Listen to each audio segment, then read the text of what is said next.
ওই কিছুদিন আগে এক ফাউল, এক আবুল সরকার, নামেও আবুল, করছো আবুলের মতো কাজ। এখন বলবেন হুজুর আপনি কি বলেন?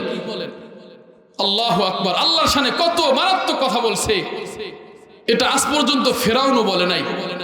আরে ফেরাউনের কাছে আইসা পানি চাইছে, বৃষ্টি চাইছে, তো মালিকের কাছে ও শেষ রাতে মালিকের সিজদায় পড়ে গেছে। মালিক আমি তো জানি আমি মালিক না, আমি তো জানি আমি খোদা না, মালিক আমি তো জানি তুমি খোদা, আমার দুনিয়ার খোদায়িত্ব টিকানোর জন্য আল্লাহ তুমি আমাকে পানির ব্যবস্থা করে দাও, বৃষ্টির ব্যবস্থা করিয়া দাও, নীল দরিয়ায় পানির ব্যবস্থা করিয়া দাও। একজন ফেরাউন এই কথা বলে নাই, কিন্তু আমাদের এই আবুল সরকার সে কি বলে? আল্লাহর কথার কোনো আগামাতা নাই। হ্যাঁ, নাউজুবিল্লাহ বলবেন না? তো এখনো তো আমরা কত কত মানুষ আছি পালা গানে, এই গানে সেই গানে, দৌড়াই না।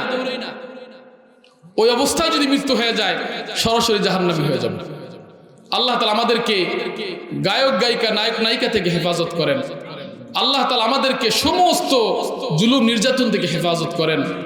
যা কিছু বললাম, যা কিছু শুনলাম, আল্লাহ তাআলা সর্বপ্রথম আমাকে এবং আমাদের সকলকে উপর আমল করার তৌফিক দান করেন। ওয়া উকরিমার রাজুলু মাখাফাতা শাররিহি, ওয়া উকরিমার রাজুলু মাখাফাতা শাররিহি। 11 নম্বর হইল কেউ কাউকে সম্মান করে তো ভয়ের কারণে করে। কিসের কারণে করে? ভয়ের কারণে করে। যদি কেউ কাউকে সম্মান ভয়ের কারণে করে, ওইটাও আমার উপরে গজব আসার একটা মাধ্যম হয়ে যাবে। এখন দেখবেন হাজী সাহেব, তার ঘরে নাতি আছে, মনে করেন তার ঘরে মেয়ে আছে, তো সে ঘন ঘন সালাম দেয় যুবকদেরকে দেখা। কেন? যে আমি ওদেরকে একটু সালাম কালাম করি, না হয় আমার মেয়েকে জ্বালাবে, আমার নাতিকে উত্তক্ত করবে। করে কি করে না বলেন? হ্যাঁ, সে নেতা হয়ে গেছে, তো আমার উপরে জুলুম নির্যাতন করবে, ভয়ে সালাম দেয়। ওলামায়ে কেরাম কি কেউ ভয়ে সালাম দেয়?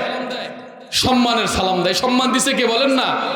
আল্লাহ তাআলা দিছেন। আল্লাহ তাআলার পক্ষ থেকে যে সম্মান আসে, ওই সম্মান কখনো শেষ হওয়ার নয়।